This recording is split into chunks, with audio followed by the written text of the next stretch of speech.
Saludos, Pastor Esteban Bor y familia, prédicas muy hermosas, bendiciones a todos en la ancha faz de la tierra, orando porque Dios les cuide y les bendiga mucho. Feliz tarde de Santo Sábado, desde Colombia, Santander. Gracias por sus impresionantes temas, Per Esteban. Por favor, dame la página donde encontrar esta guía. Gracias, bendiciones. Pastor Bor, es cuando uno se baña, está limpio, pero el baño queda sucio. Y Jesús, por amor a la raza humana, quedas limpio por Jesús. Cuando hablamos del chivo expiatorio, en realidad cuando uno va al diccionario, el diccionario dice que es una persona que lleva la culpa de otra persona, aunque esa persona que lleva la culpa no es culpable. Pero en el caso del chivo expiatorio de Levítico 16, se merece todo lo que recibe. Otro no está sufriendo por los pecados de él. Últimamente, el macho cabrío va a sufrir la pena por haber dado origen al pecado y por haberlo perpetuado. Vamos a comenzar leyendo del libro de Hebreos, el capítulo 8 y los versículos 1 al 5. Aquí se comparan dos santuarios. Dice así: ahora bien, el punto principal de lo que venimos diciendo es que tenemos tal sumo sacerdote, el cual se sentó a la diestra del trono de la majestad de los cielos, ministro del santuario y de aquel que verdadero tabernáculo. ¿Cuál es el verdadero tabernáculo? ¿El terrenal o el celestial? Celestial. No significa que el terrenal es falso. Significa que el terrenal es solamente una ilustración, un modelo en miniatura del celestial. Así que dice, de aquel verdadero tabernáculo que levantó el Señor y no el hombre. Porque todo sumo sacerdote está constituido para presentar ofrendas y sacrificios, por lo cual es necesario que también éste tenga algo que ofrecer. Así que si estuviese sobre la tierra, ni siquiera sería sacerdote, habiendo aún sacerdotes que presentan las ofrendas según la ley. Y ahora el versículo 5 es clave. Los cuales, el sacerdocio y las ofrendas, es el contexto, los cuales sirven a lo que es ¿qué? Figura, ¿y qué más? Y sombra de las cosas celestiales. Es decir, el santuario terrenal era una ¿qué? Una figura o una ilustración o una sombra de las realidades en el cielo. Lo que pasó en la tierra ilustra lo que sucede en el cielo. Así que dice, los cuales sirven a lo que es figura y sombra de las cosas celestiales, como se le advirtió a Moisés cuando iba a erigir el tabernáculo, diciéndole, mira, haz todas las cosas conforme al modelo que se te ha mostrado en el monte. Pero ahora, tanto mejor ministerio es el suyo, el de Jesús, en cuanto es mediador de un mejor pacto establecido sobre mejores promesas. Yo pregunto, ¿qué es más real? ¿Una sombra o lo que proyecta la sombra? Cuando ven una sombra, ¿qué saben? Cuando ven una sombra, saben que hay una realidad que está proyectando la sombra. Por ejemplo, si el sol está brillando y hay un poste de teléfono en el camino, ustedes saben que hay un poste de teléfono que está causando la sombra. La sombra nos ayuda a saber la realidad. Y así es con el santuario terrenal. El santuario terrenal es una sombra que nos enseña en cuanto a la realidad, el santuario celestial. Ahora vamos entonces a hablar de dos servicios en el santuario: el servicio diario y el servicio anual.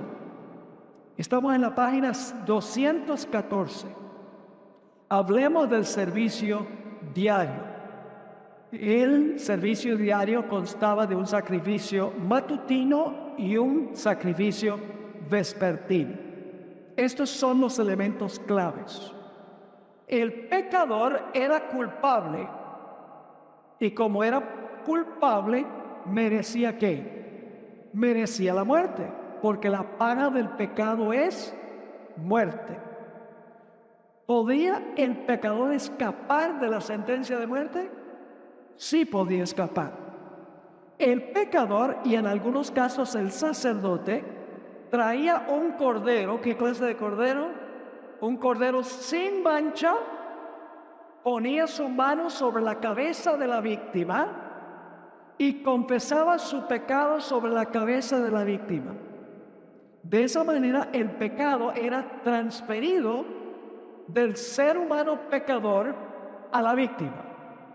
Y luego entonces la víctima era sacrificada. Y la víctima moría por el pecador, porque el pecador había transferido el pecado sobre la cabeza de la víctima. Así que el pecador ahora estaba libre, porque el animal había muerto en lugar de él o de ella. Pero no era suficientemente el sacrificio de la víctima. También era necesario luego tomar la sangre de la víctima, que ahora tenía el registro del pecado. La sangre, como se confesó el pecado sobre el animal, el pecado no era del animal, les impuesto al animal. Entonces ahora el animal, la sangre lleva el pecado. Y entonces el sacerdote llevaba la sangre y rociaba la sangre en el santuario, y a veces el sacerdote, como veremos, comía la carne de la víctima, y de esa manera se trasladaba el pecado al santuario. Es decir, había un proceso de transferencia. El pecador confesaba su pecado arrepentido sobre la cabeza del animal. Ahora el animal llevaba el pecado, y luego entonces por la sangre el pecado era colocado en el santuario, y ahora el santuario estaba ¿qué? Contaminado, exactamente, con el registro del pecado. Ahora, ¿podía irse el pecador a la casa saltando de alegría con la seguridad de que su pecado había sido perdonado? Sí, claro que sí. La Biblia dice que si nos arrepentimos y confesamos nuestro pecado, podemos tener la seguridad del perdón. El pecador se podía ir contento a su casa porque la víctima había sufrido la pena de él, y él ahora estaba perdonado. Noten la descripción del servicio diario en Levítico, el capítulo 1 hasta el capítulo 15. Varios detalles interesantes aquí. Noten que en el servicio diario el enfoque está sobre el pecador individual, mientras que de Levítico 16 el enfoque es sobre toda la congregación. Ahora vamos a anotar eso. Levítico 5 y el versículo 10. Dice: y del otro hará holocausto conforme al rito. Así el sacerdote hará expiación. ¿Por quién? Por el pecado de aquel, no aquellos, aquel que lo cometió. ¿Y será qué? Perdonado. ¿Es individual esto? Individual. Noten el versículo 13. Y hará el sacerdote expiación. ¿Por quién? Por él. Es individual. El servicio diario era por individuos. Dice, en cuanto al pecado que cometió en alguna de estas cosas, ¿y será qué? Perdonado. Yo pregunto, ¿el pecador podía irse contento a la casa de que estaba perdonado? Sí, Señor. Noten el Salmo 51, 1 y 2, que David escribió después de cometer adulterio y mandar a matar a Urías Eteo. Dice: ten piedad ¿de quién? De mí, conforme a tu misericordia. Conforme a la multitud de tus piedades, borra mis rebeliones. Lávame más y más de mi maldad y límpiame de mi pecado. Individual. Está pidiendo perdón. Nota Levítico 17:11. Este versículo es muy interesante. Habla de sustitución. El animal toma el lugar del pecador. Dice allí: porque la vida de la carne en la sangre está. Y dice Dios, y yo os la he dado para hacer expiación sobre el altar por vuestras almas. Y la misma sangre hará expiación ¿de qué? De la persona. Servicio diario individual. La expresión en lugar de enfatiza que Dios aceptó la sangre de la víctima en lugar de la sangre del pecador. De esta manera Dios estaba resolviendo, escuchen bien, estaba resolviendo el problema del pecado del individuo, pero luego el pecado fue transferido al santuario, a la misma presencia de Dios, que no era responsable por ese pecado. ¿Jesús era responsable de nuestro pecado? No, le fue imputado, le fue atribuido. Nosotros por nuestros pecados el Padre los tomó y se los colocó sobre él. Él fue nuestro sustituto, tomó el lugar de cada uno de nosotros. Ahora, fíjense al pie de la página algo muy interesante. Y es que en Levítico 1 hasta el capítulo 15, las palabras que describen la transgresión del ser humano generalmente, casi siempre están en singular. Se habla en esos capítulos de pecado, no pecados. Transgresión, no transgresiones. Inmundicia, no inmundicias. Iniquidad, no iniquidades. Están estas palabras en singular, porque ¿quién está en vista en Levítico 1 al 15? El pecador individual en el servicio diario. El pecador individual venía, traía una víctima sin mancha, colocaba su mano sobre la cabeza del animal, confesaba su pecado arrepentido sobre la cabeza del animal. De esa manera el pecado era transferido del pecador individual a la víctima, y luego entonces el pecador, y en algunos casos el sacerdote, mataba a la víctima, y la sangre era llevada al santuario, y el pecador podía irse contento a su casa porque su pecado había sido perdonado. Pero ahora el problema lo tenía Dios, porque el pecado había entrado a la misma presencia de Dios, quien no era responsable del pecado. Entonces ahora Dios tiene que tomar medidas para resolver ese problema, porque el santuario ahora tiene el registro del pecado. Ahora, ese es el servicio diario en el Antiguo Testamento. Pero ¿qué representaba eso? Bueno, representaba la sangre de Cristo y la actitud del pecador ante la sangre de Cristo. Noten el cumplimiento. Estamos en la página 215 de esto. ¿Qué dice 1 de Juan 1:9? Si confesamos nuestros pecados, Él es fiel y justo para perdonar nuestros pecados y limpiarnos de toda maldad. ¿A quién limpia? ¿El santuario o al pecador? Al pecador. No el santuario. El servicio diario se limpia al pecador, se perdona al pecador. Nota lo que dice Hechos 2:38. Lo hemos leído anteriormente. Pedro les dijo: arrepentíos y bautícese ¿qué? Cada uno de vosotros en el nombre de Jesucristo. ¿Con qué propósito? Para perdón de los pecados, y recibiréis el don del Espíritu Santo. ¿Es individual el asunto del perdón de los pecados? Sí, porque el arrepentimiento y la confesión y la fe en Cristo es individual. Ahora noten lo que dice Hebreos 9:22. Y casi todo es purificado según la ley con sangre. A veces se purificaban cosas también con agua, pero aquí dice casi todo es purificado según la ley con sangre, y sin derramamiento de sangre no se hace ¿qué? Remisión. No se confunde con esa palabra. La palabra remisión sencillamente significa perdón. Es lo mismo. Algunas versiones traducen perdón. Así que sin derramamiento de sangre no hay ¿qué? Perdón de pecados. Nota el Apocalipsis, el capítulo 1 y el versículo 5. Aquí está el cumplimiento. ¿Qué representaba ese cordero? sobre el cual se colocaba el pecado. Representaba a Cristo. Era la sangre preciosa de Cristo que el pecador traía. En el Antiguo Testamento manifestaban fe en el Mesías que iba a venir.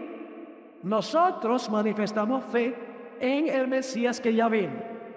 Pero ambos grupos son salvos por la sangre de Cristo Jesús.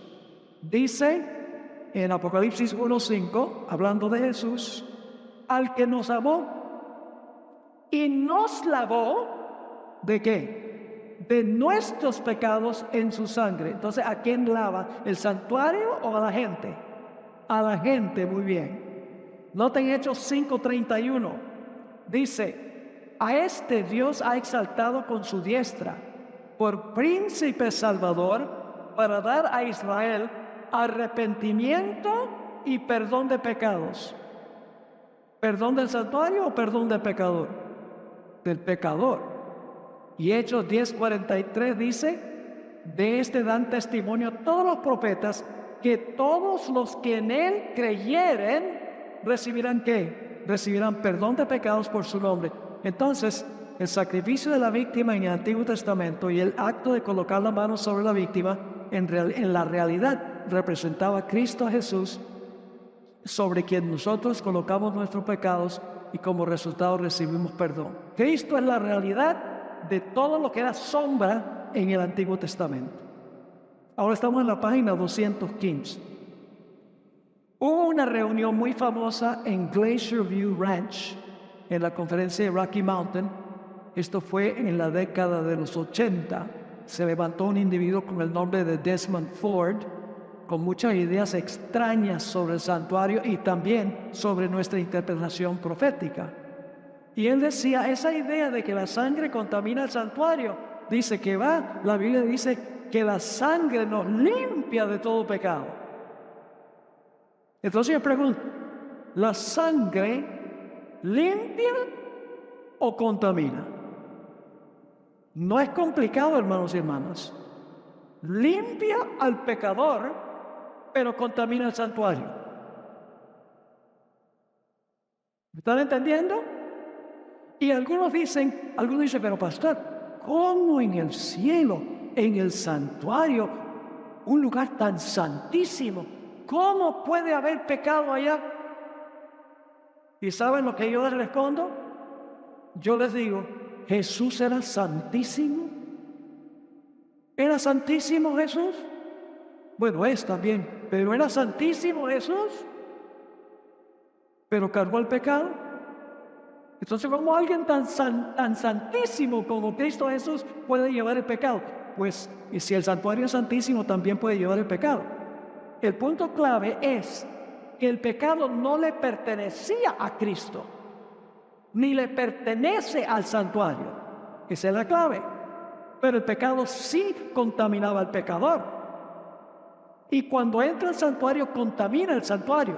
Purifica al pecador, pero contamina el santuario. Cuando entra del pecador a través del sacerdote al santuario.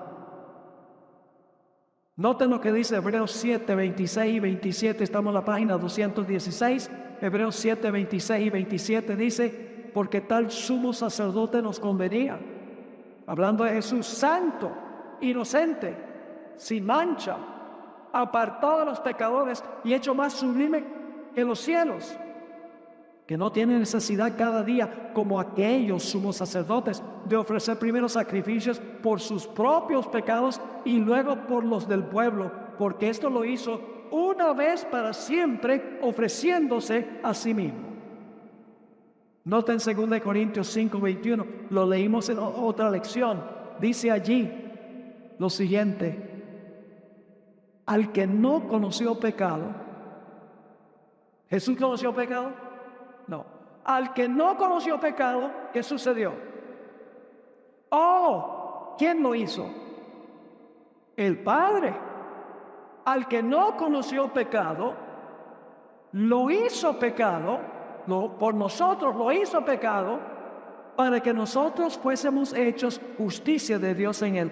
Es decir, cuando yo me arrepiento, confieso mi pecado y manifiesto fe en Cristo Jesús, La vida de Cristo me es puesta a mi cuenta. Y su muerte me es puesta a mi cuenta. Y Dios me mira como si nunca hubiera pecado. Esa es una buena nueva, ¿verdad que sí? Ahora, noten Isaías 53 y el versículo 5 y 6. Mas el herido fue por nuestras rebeliones, molido por nuestros pecados. El castigo de nuestra paz fue sobre él, y por su llaga fuimos nosotros curados. Todos nosotros nos descarriamos como ovejas, cada cual se apartó por su camino, mas Jehová cargó en él el pecado de todos nosotros. Yo pregunto entonces, ¿Jesús era santísimo? Sí, santísimo, pero ¿llevó sobre sí el pecado? Pues si un Jesús santo puede llevar el pecado, no hay ningún problema con que el lugar santísimo del santuario lleve el registro del pecado. La clave es que el pecado no pertenecía a Jesús, le fue imputado. El pecado no le pertenece al santuario, le es imputado al santuario hasta que Dios pueda ponérselo al que realmente es responsable por el origen del pecado y por la perpetuación del pecado. Notemos ahora en la mitad de la página 216 la transferencia del pecado al santuario, porque ya hemos visto, el pecador llegaba, se arrepentía, confesaba su pecado sobre la cabeza de la víctima. No era suficiente que la víctima muriera, dicho sea paso, no es suficiente que Jesús haya muerto. En lo que respecta a mi salvación, ¿qué tengo que hacer yo? Pues yo tengo que apropiarme de lo que Él hizo, ¿verdad que sí? Es cuando el pecador coloca su mano sobre la cabeza del animal que entonces el pecado es transferido. El pecado era transferido al santuario por medio de la sangre. Note lo que dice en el libro de Levítico, capítulo 4 y el versículo 5 y 6. Y el sacerdote ungido tomará de la sangre del becerro y la traerá, ¿dónde? Al tabernáculo de reunión. Y mojará el sacerdote su dedo en la sangre. ¿Y qué debe hacer entonces el sacerdote con la sangre que lleva el registro del pecado? Dice, y rociará de aquella sangre 7 veces. ¿Por qué 7 veces? Número 7 representa totalidad, plenitud. Así que dice, rociará de aquella sangre 7 veces delante de Jehová hacia el velo del santuario. Esa era una forma de transferir el pecado del santuario. Pero había otra forma, y era que el sacerdote comiera la carne del sacrificio en el lugar santo. Nota el Levítico 10 y el versículo 17 y 18. Parece que el sacerdote no había hecho lo que Dios había dicho.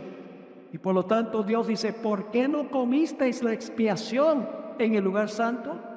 Pues es muy santa.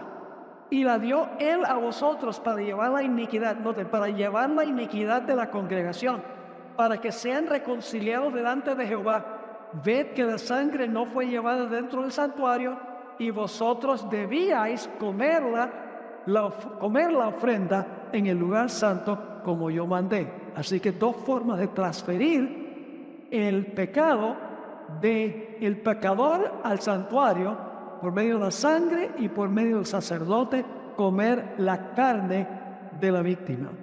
Ahora, ¿qué representa eso? ¿Cuál es el cumplimiento de eso? Nota lo que dice Hebreos 9 y el versículo 11 y 12. Dice, pero estando ya presente Cristo, sumo sacerdote de los bienes venideros, por el más amplio y más perfecto tabernáculo, no hecho de manos. Fíjese, ¿cuál es el tabernáculo verdadero? El más perfecto, el del cielo. Dice, pero estando ya presente Cristo, sumo sacerdote de los bienes venideros, por el más amplio y más perfecto tabernáculo, no hecho de manos, es decir, no de esta creación, y no por sangre de machos cabríos ni de becerros. Yo pregunto, ¿la sangre de machos cabríos y becerros quitaba legalmente el pecado? No, porque en Hebreos 10 y el versículo 4 dice que la sangre de toros y machos cabríos no puede quitar el pecado. Es imposible. Entonces, ¿cómo se salvaba la gente en el Antiguo Testamento?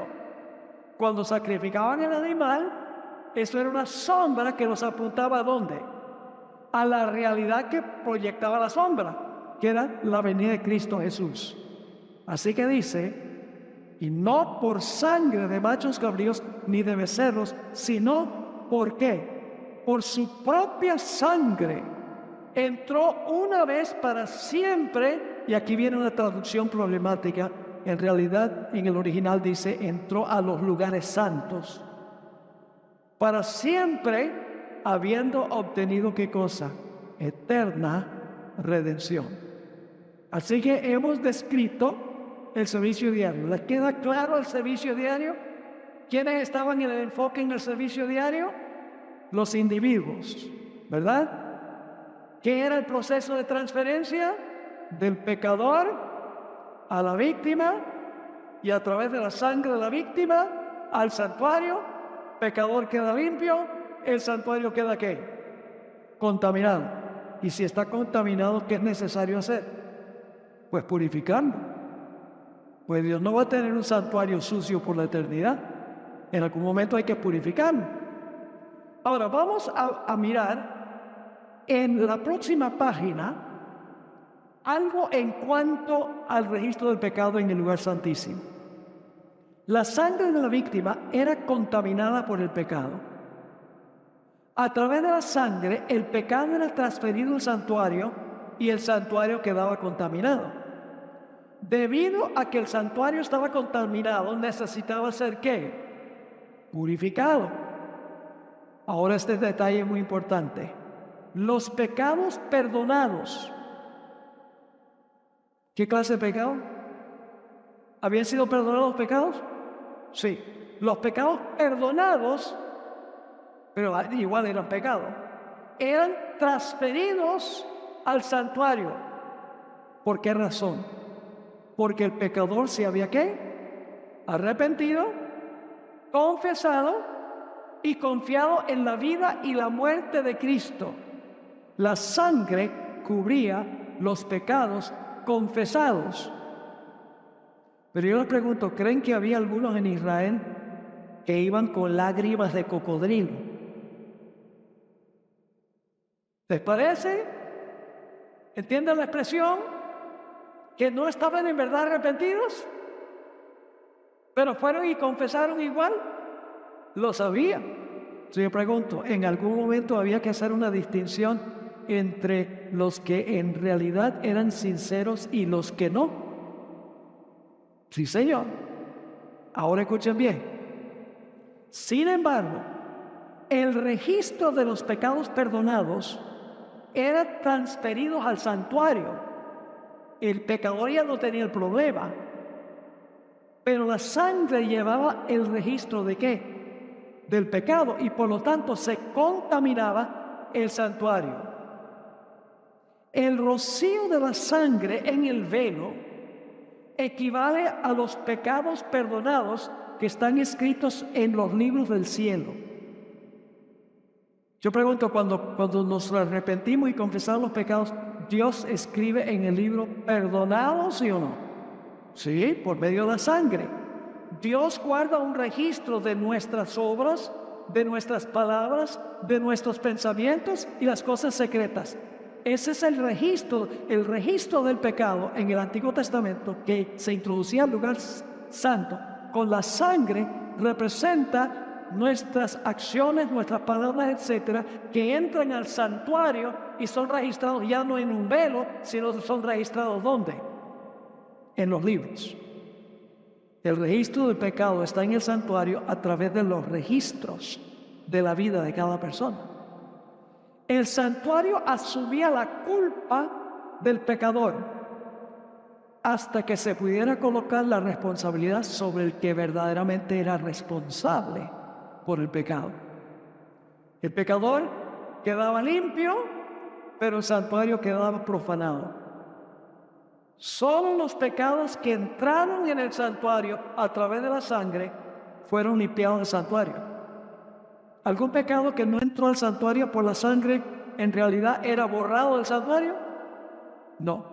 Solo los pecados de las personas que se habían arrepentido, de las personas que habían confesado su pecado, de las personas que habían manifestado fe en Cristo Jesús, esos pecados entraban al santuario. Ahora, hay versículos en la Biblia que dicen que el santuario había que purificar. Ya hablamos de la profecía de Daniel 8:14, donde dice hasta 2300 días, octubre 22, 1844, y el santuario será ¿qué? Purificado. Pero hay otro versículo que dice lo mismo, en otras palabras, Hebreos 9:23. Fíjense lo que dice: fue pues necesario que las figuras de las cosas celestiales. ¿Cuáles son las figuras de las cosas celestiales? La sombra, ¿verdad? El servicio del Antiguo Testamento que apuntaba a la realidad dice: fue pues necesario que las figuras de las cosas celestiales fuesen purificadas así, por la sangre. Pero las cosas celestiales mismas con mejores sacrificios que estos. Las cosas celestiales también había que purificarlas. Sí, pero ¿cuál es la diferencia entre el sistema del Antiguo y el Nuevo Testamento? La diferencia era que el santuario celestial es purificado por la sangre de Cristo. Mientras que en el Antiguo Testamento, en figura, en sombra, el pecado era transferido a través de la sangre de animales, que representaban simbólicamente la sangre de ¿quién? La sangre de Cristo. Ahora vamos a la página 218. Estamos yendo metódicamente. Mucho de esto podría ser repaso, pero es importante para lo que vamos a hablar sobre el servicio del macho cabrío, o los dos machos de cabrío. Vamos a la página 218. El día de expiación era el día del juicio para Israel. Es decir, la purificación del santuario era una obra de juicio. Los que simpatizaban, escuchen, con la obra del sumo sacerdote, fueron reunidos como miembros legítimos de Israel. Mientras que los que no simpatizaban con la obra del sumo sacerdote eran ¿qué? Separados de la congregación. Ustedes pueden leerlo en Levítico 16. Entonces yo pregunto, ¿el proceso de purificar el santuario era un juicio? Sí, porque se separaban dos clases de personas entre el pueblo de Dios. Los que simpatizaban con la obra del sumo sacerdote eran retenidos en el pueblo, mientras que los que no simpatizaban con lo que hacía el sumo sacerdote, dice que eran cortados de medio del pueblo. Ya no eran miembros del pueblo de Dios. Fíjense cómo lo explica Elena E. de White de una forma tan sencilla. Estamos viviendo ahora en el gran día de la expiación. ¿Cuándo es el gran día de la expiación? Ahora. Es decir, la fiesta de las trompetas pasó, la de tabernáculos todavía no ha venido, estamos en el día de expiación.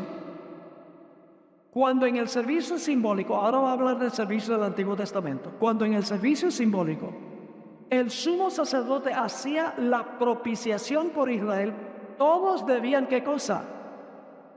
Afligir sus almas, arrepintiéndose de sus pecados y humillándose ante el Señor. Si no querían verse ¿qué cosa? Separados del pueblo. Había gente que no simpatizaba con lo que se estaba haciendo, con la obra del sumo sacerdote. ¿Qué pasaba con esas personas? Ya no eran parte del pueblo de Dios. Sigue diciendo, de la misma manera, ahora va a hablar del cumplimiento.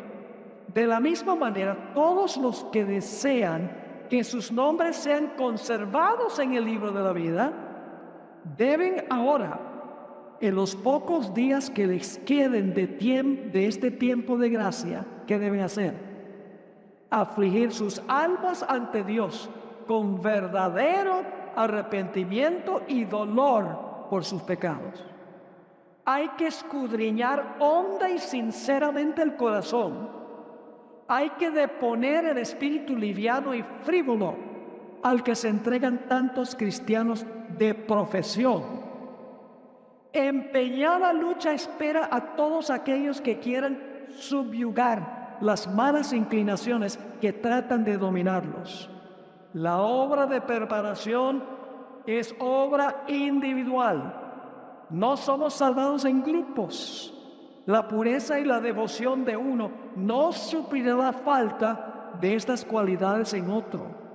Si bien todas las naciones deben pasar en el juicio ante Dios, Él examinará el caso de cada individuo de un modo tan rígido y minucioso como si no hubiese otro ser en la tierra. De un modo tan rígido, escuchen, y minucioso como si no hubiese otro ser en la tierra. Cada cual tiene que ser probado y encontrado sin mancha, ni arruga, ni cosa semejante. ¿Está clara esa cita? A veces nos enfocamos tanto en lo que está haciendo Jesús en el santuario. Está purificando el santuario, que no nos damos cuenta lo que nosotros tenemos que hacer acá. La Biblia dice claramente lo que hacía el pueblo mientras que el sumo sacerdote estaba purificando el santuario. Sí, leímos en Joel, ¿recuerdan Joel? Ayuno, convocación, afligir el alma, gemir, buscar al Señor como nunca antes. Porque Jesús, escúcheme, Jesús no va a purificar nada de allá que no haya sido purificado aquí.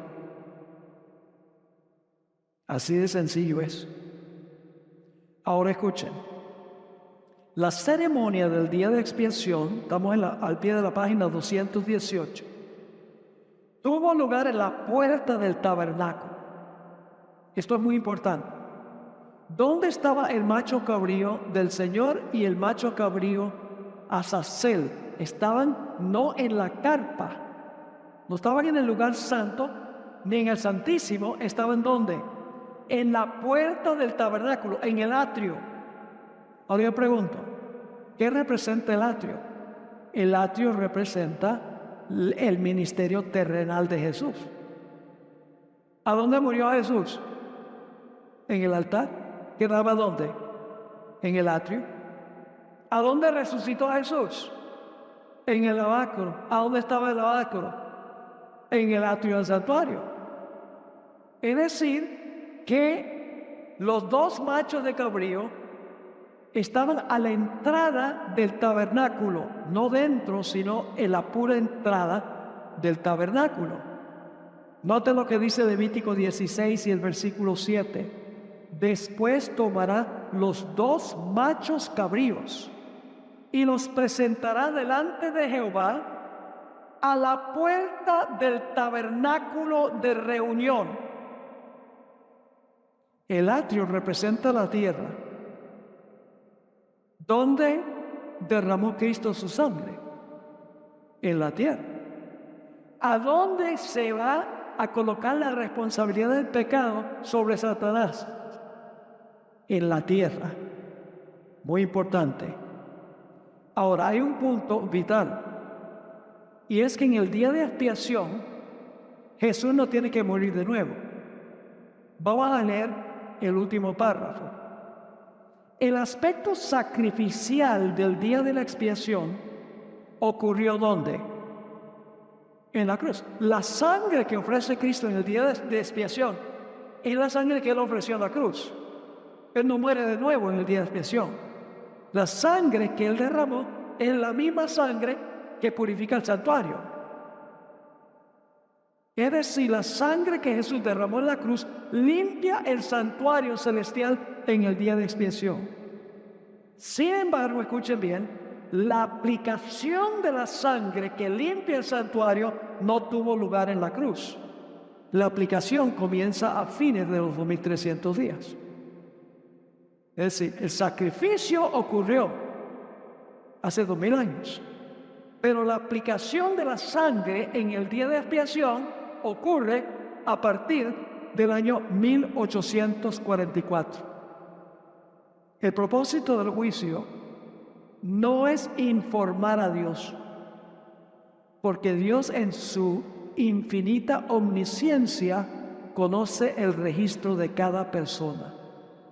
Él sabe si el arrepentimiento fue genuino o no, porque Él lee las intenciones del corazón.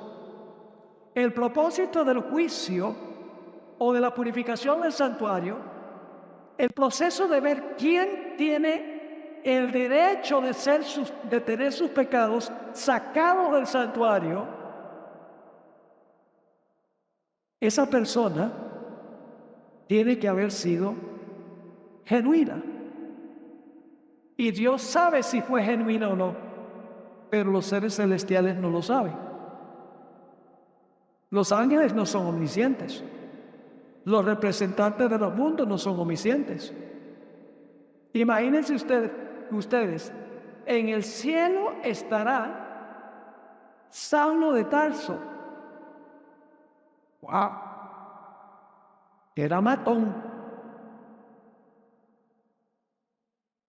Cuando se examine el registro de Saulo de Tarso, Dios va a demostrar que su arrepentimiento fue genuino. Mientras que otras personas que parecían ser piadosas y no están allí, Dios saca los registros para mostrar por qué no están allí. Que ustedes no eran capaces de leer el corazón, no eran capaces de leer los pensamientos, no eran capaces de ver que muchas cosas buenas que hizo, las hizo para ganar la salvación, para que la gente lo alabara. Algo por ese estilo. El propósito del juicio no es informar a Dios. El propósito del juicio es informar al universo, para que cuando Dios salve a un grupo y condene a otro grupo de creyentes, el universo diga: Dios hizo todo correctamente. Yo pregunto, en la iglesia hay personas que dicen Señor, Señor, que Dios no reconoce como suyas. No todo el que me dice Señor, Señor entrará en el reino de los cielos, mas el que hace la voluntad de mi Padre. Aún los que dicen Señor, Señor hacen milagros, echan demonios y dan profecías, según dijo Jesús en Mateo 7, 21 al 23. Pero en la realidad, cuando sus nombres suenan en el juicio, Jesús va a decir: ¿qué cosa? Yo no los conozco a ustedes. Apartaos de mí, obradores de maldad. ¿Profesaban creer en Jesús? ¿Sí o no? ¿Parecía que tenía los dones del Espíritu Santo? Sí, pero Jesús dice: yo nunca los conocí a ustedes. Yo pregunto, ¿hay ministros que se disfrazan como ministros de justicia? Según de Corintios 11 dice que sí. ¿En la iglesia hay trigo y cizaña? ¿Se parece a la cizaña el trigo? Se parece mucho, sí, hasta que llega el momento de la madurez, entonces se ve la distinción. En el juicio se va a ver la distinción. Yo pregunto, la red del Evangelio, ¿saben lo que es la red del Evangelio? La red representa el Evangelio. Y el hecho de lanzar la red representa la predicación del Evangelio. Y usted, cuando se predica el Evangelio, en la iglesia entra puro pececito bueno. No. Entran pececitos malos. ¿Y cuándo se hace la distinción? En la parábola que usó Jesús en Mateo 13, él dice que después que todos están en el barco representa a la iglesia, llega a la playa y se hace la separación. Ese es el juicio investigador. Yo pregunto, ¿en la iglesia hay vírgenes sabias y vírgenes fatuas? No todos los que creen son genuinos. Por eso hay que hacer una obra de separación. Los únicos que entran en perspectiva en el juicio, mis hermanos y hermanas, son los que profesaron seguir a Jesús. En el juicio antes de la segunda venida no entra en perspectiva ningún ateo, ningún incrédulo, ninguna persona que nunca profesó recibir a Jesús. Esos son analizados durante el milenio y después del milenio, como estudiaremos. Los únicos que son examinados antes de la segunda venida son los que en algún momento profesaron a Cristo Jesús. Y el propósito del juicio es ver los pecados de quienes pueden ser purificados del santuario. Así que la purificación del santuario es una obra de juicio. Yo pregunto, ¿hay personas que tienen forma de piedad pero no tienen el poder? Pablo dice que sí. ¿Puede Dios revocar el perdón una vez que Dios ha dado perdón? ¿Lo puede revocar? Sí, recuerdo la historia de los dos deudores. Yo lo mencioné en una presentación anterior. Al individuo que su amo le perdonó una deuda que nunca podía pagar. Contentísimo, saltando de alegría. Y sale por la puerta. Fue perdonado. La Biblia dice en Lucas que fue perdonado. El amo lo perdonó. Le perdonó toda la deuda. Dice, no tiene que pagar. Y sale y se encuentra uno que le debe 100 denarios. Una migaja. Y lo agarra por el cuello y lo está ahorcando. Dice, págame lo que me debes. Dame tiempo. Dice, ¿qué tiempo? Y entonces los mensajeros que vieron eso, que son los ángeles que registran, van y le cuentan al amo. Y le dice, ¿saben lo que hizo ese hombre que tú le perdonaste una deuda que no se podía pagar? Fue allá a uno que tenía una deuda que le podía pagar y lo estaba ahorcando. Y la historia dice que el amo le revocó el perdón. Por eso el Padre Nuestro dice, perdona nuestras deudas, así como nosotros perdonamos a nuestros deudores. Dios nos perdona a medida que nosotros perdonamos. No nos perdona porque nosotros perdonamos, sino que nos perdona a medida que nosotros perdonamos. El perdón de Dios fluye de nosotros a otros. Dios nos da perdón y luego fluye automáticamente a otras personas.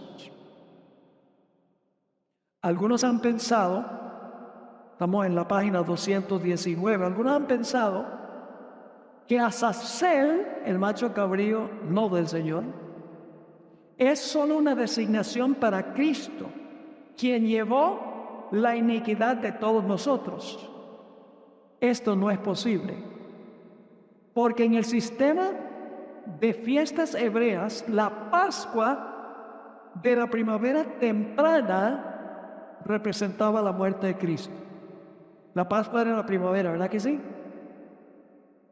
Pero ahora escuchen. El día de expiación ocurría ¿cuándo? En el otoño, al final del año hebreo. Y es el gran día del juicio. Por lo que este debe llegar al final de la historia. Esto nos lleva ¿a dónde? Apocalipsis 20. Como el cumplimiento de la ceremonia del macho cabrío, de Azazel. Ahora, ya mencioné lo que está al pie de la página 219. Vamos a la página 220, será la última página que vamos a mirar con el tiempo que tenemos. Alguno dirá, pero Pastor Bor, ¿cómo sabemos nosotros que solamente aquellas personas que profesan a Cristo son los que van a ser juzgados? Vamos a 1 Pedro 4, 17 y 18. 1 Pedro 4, 17 y 18. Dice aquí, porque es tiempo de que el juicio comience, ¿a dónde? Por la casa de Dios. Y si primero comienza, ¿por quiénes? Por nosotros, está hablando de los fieles, ¿sí o no? ¿Cuál será el fin de aquellos que no obedecen el Evangelio de Dios? Y si el justo con dificultad se salva, ¿en dónde aparecerá el impío y el pecador? Entonces, ¿quiénes son los que son juzgados? Los que pertenecen a la casa de Dios. El juicio comienza allí. Y claro, continúa durante el milenio con los impíos y continúa después del milenio también con Satanás y sus ángeles. Pero comienza antes de la segunda venida con la casa de Dios. Ahora la pregunta clave es, ¿qué es la casa de Dios? 1 Timoteo 3:15 nos dice qué es la casa de Dios. Dice el apóstol Pablo, para que, si tardo, sepas cómo conducirte en la casa de Dios, que es la iglesia del Dios viviente, columna y baluarte de la verdad. ¿Qué es la casa de Dios? Sí, es columna y baluarte, pero ¿qué dice antes de eso? en la casa de Dios. ¿Y el juicio comienza dónde? En la casa de Dios. Entonces el juicio comienza con la iglesia, que es la casa de Dios. Justo antes del día de la expiación, el santuario estaba por estallar con los pecados que habían entrado durante todo el año. Dios había asumido la culpa, pero Él no era responsable. El sacerdote había llevado los pecados al santuario, pero no era el responsable. Así que en el día de expiación se eligen 2 machos de